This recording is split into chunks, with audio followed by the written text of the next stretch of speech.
So I think my path to entrepreneurship was likely around our dinner table. I'm a child of immigrants. I came to the United States when I was 8, and I think was blessed and fortunate to be surrounded in a community of immigrants who were new to this country and figuring it out and how to make it happen. And I think a lot of my basic core lessons came from all those experiences. So, as a young person, did you see yourself as someone who would become an entrepreneur, or did you have times where you're like, oh, I'm going to be working for such and such? I think my first career aspiration was I thought it'd be really cool to be a flight attendant because I could go around the world and see things. I thought that would be neat.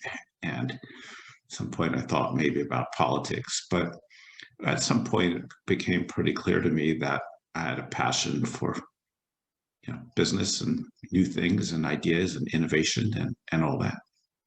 I don't quite know exactly what that point was, but I wonder if entrepreneurs are born or can they be made? So if you didn't have that feeling as a youngster, 9 plus, that you knew that you had the ability to be an entrepreneur, my question of all the people on the show is, did they have it within them or was it able to be I don't bought?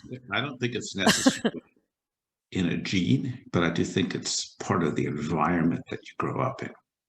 Yes.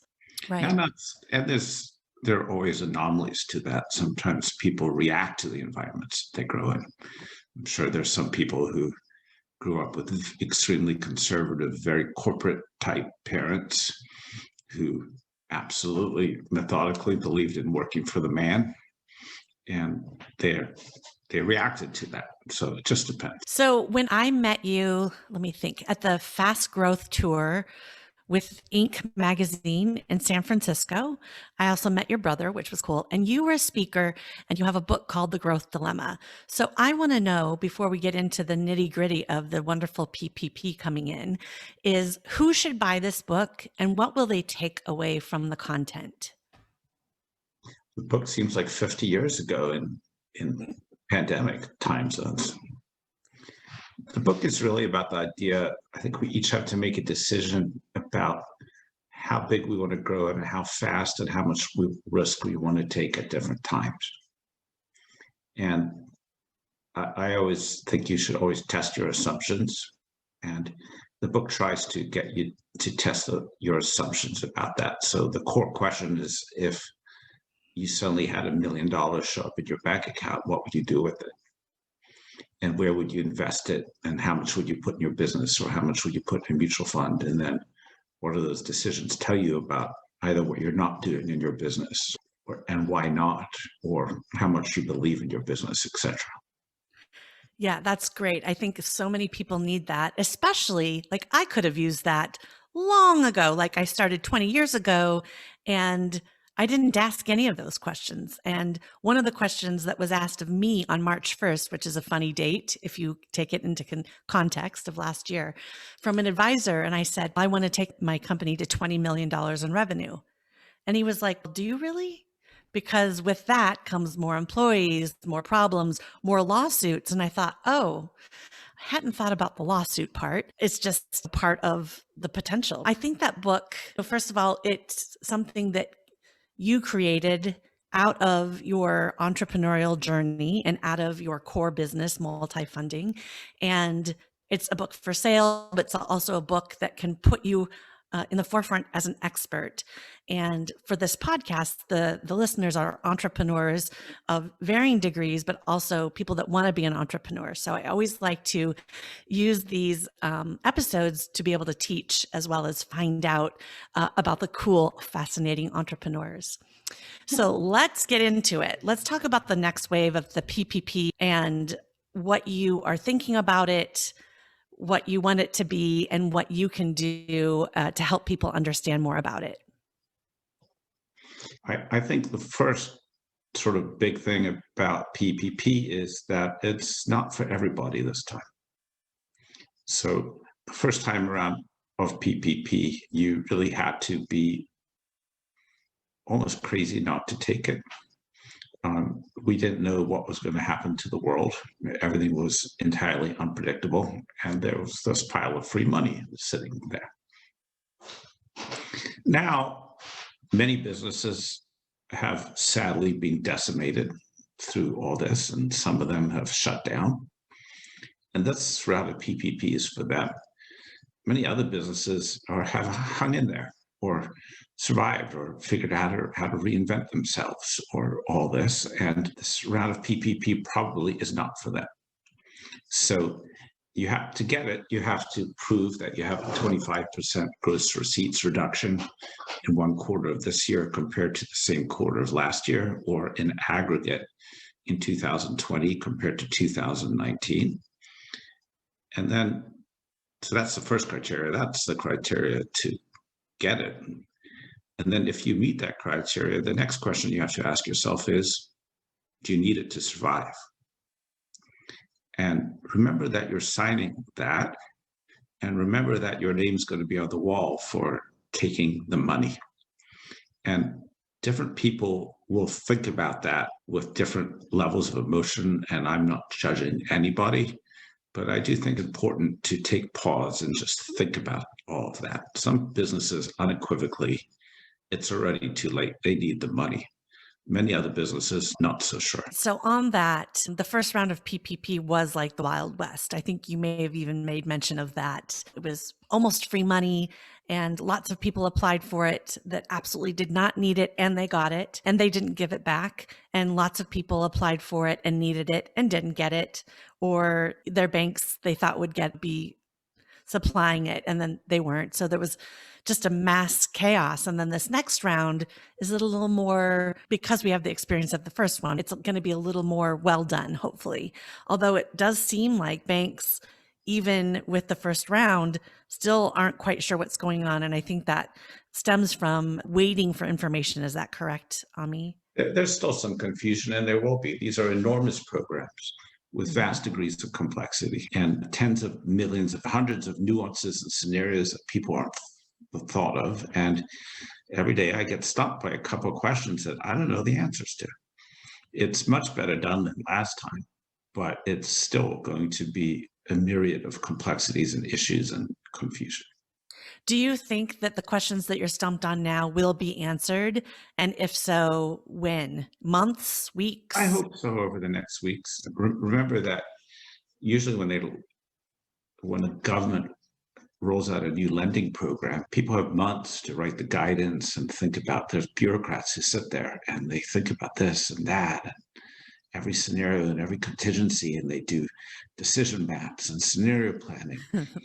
Now, they had no time for that the first round of PPP. They've had some time for it for the second round of PPP, but there's a lot of just unknown. I'll give you an example. Many businesses are eager to be classified as in the hospitality or restaurant or food delivery industry because they'll get 3.5 months of help instead of 2.5 months of help. How's that based? How do you determine it? Well, the truth is it's based on your tax return. Okay, and your tax return has this business code, and if your business code, which is picked by you or probably picked by your accountant the first time they file your tax return and never thought about it again. Okay, what if your tax return is wrong? What if that code is wrong or you disagree with it? It's completely a self-reported issue by your accountant. And I've talked to about a dozen accountants, and none of them have even dreamed about, they don't even know about a process to do an updated tax return to update a code. There's an example. Things are going to come up, and some people are going to get stuck in the crosswires unintentionally, and it's just the sad reality of launching a program like this. That's really interesting. I had not thought about that code, but when you were talking about it, I realized that years ago when I began my business, my tax person wasn't sure how to put us down. And I think we're in like music and entertainment as if we're a record label or we have a venue, but we don't. So we provide talent to corporate events. And so I was just talking to Nancy Pelosi's office yesterday via the Goldman Sachs 10K SB. We were able to get time with 3 of her people in her office and talk to them about the impact that this has done, the impact that this pandemic has had on our small businesses. And I just happen to have a business that's adjacent to the venue and the restaurant industry. Yet my business won't qualify, even if I qualify my business as exactly what it is today. We don't have a venue and we are not a restaurant, but 80% of our live event industry is furloughed or laid off or permanent laid off or closed down. So I'm not really complaining. I'm just stating that there are a lot of people that fall through the cracks. And that number is an interesting tactic if you are like across the line. Maybe you had this space and it wasn't a venue, but now it is, and it has been for the last year. You need to have that number changed, correct? To get attention.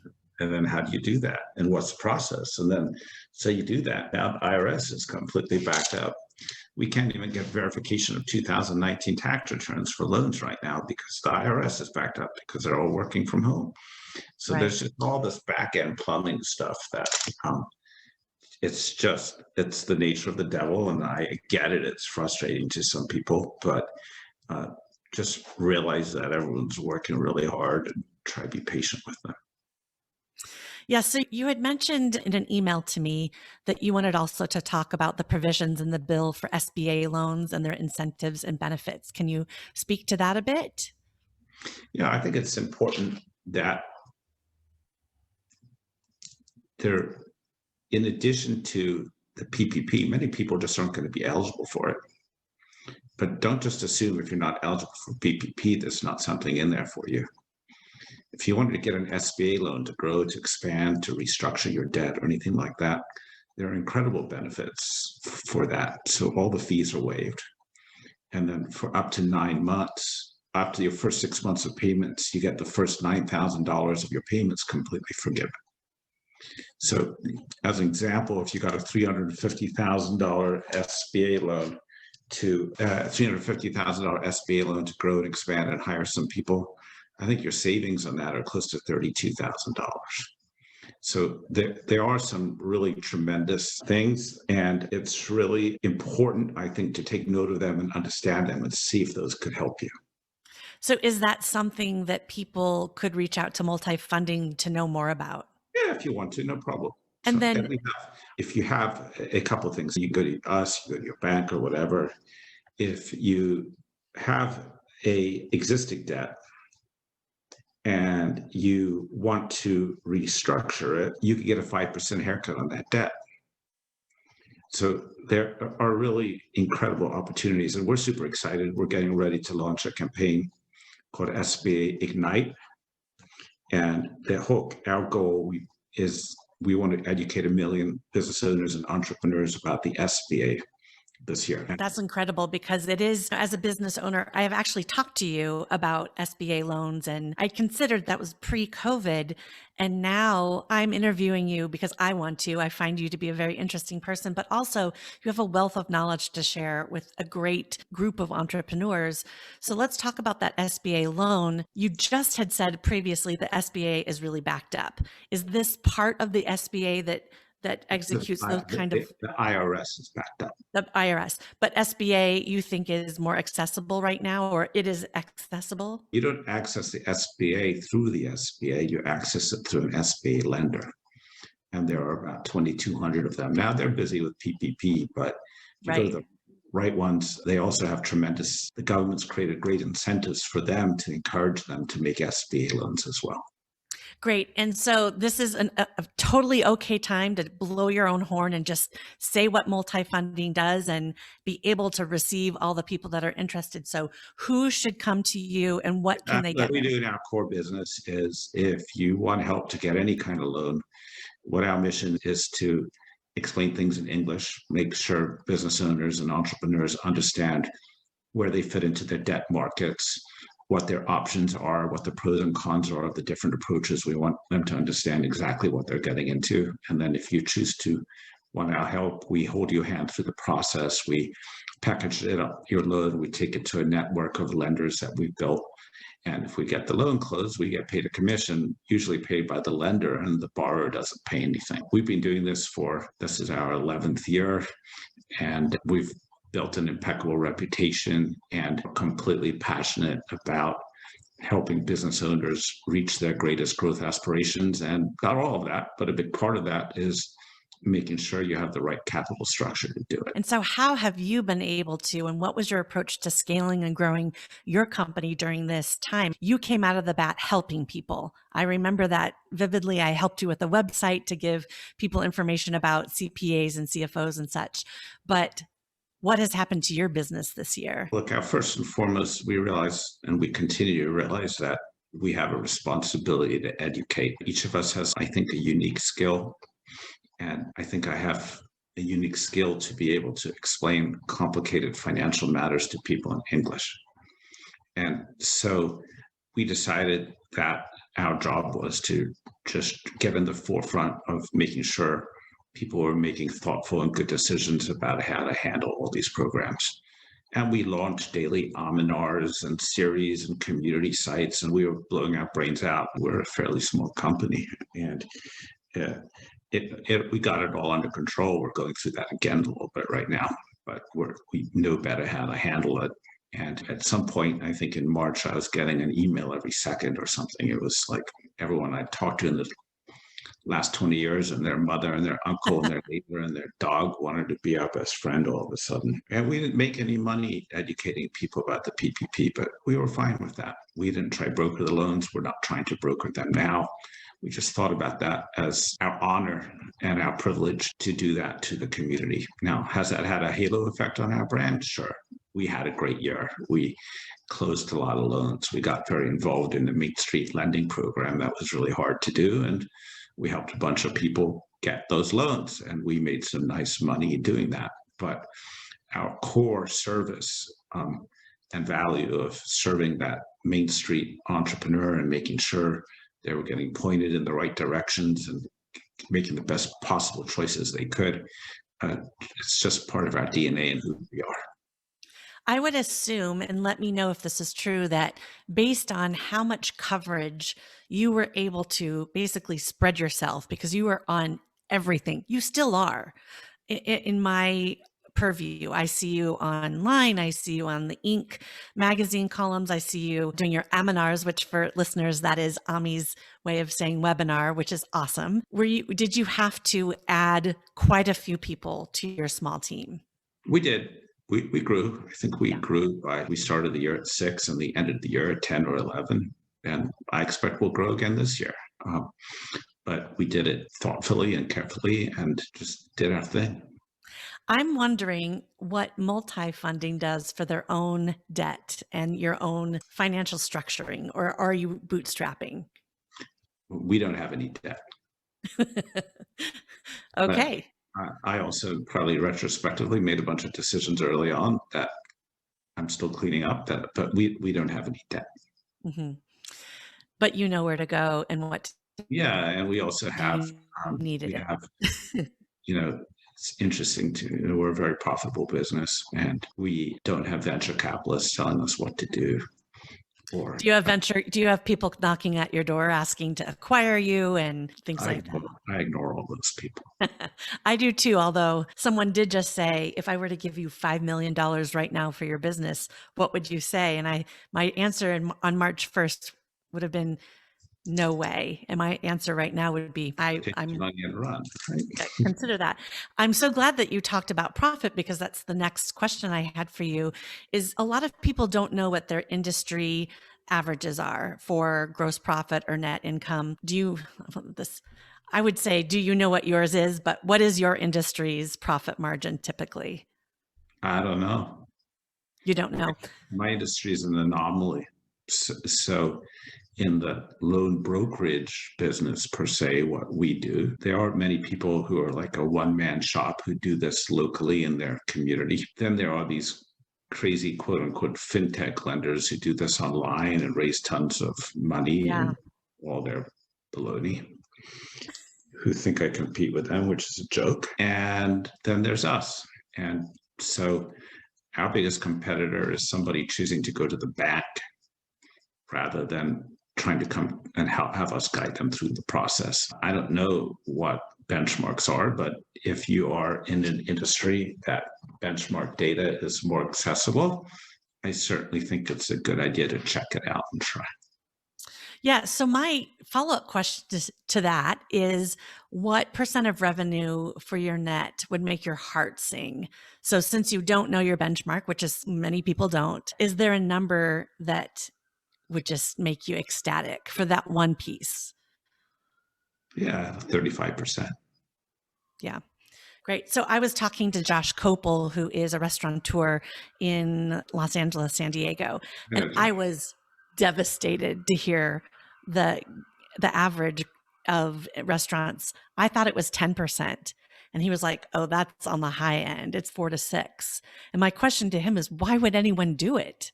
Love, passion. Passion. Absolutely. Thank you for answering that question. I know that profit and margins and money are a pretty challenging thing to talk about, but I think it's also something that is missing. We always are looking at revenue numbers, Of course. and I've been very proud of revenue numbers, but the real story in how an entrepreneur is successful is really, at the end of the day, what they get to take home.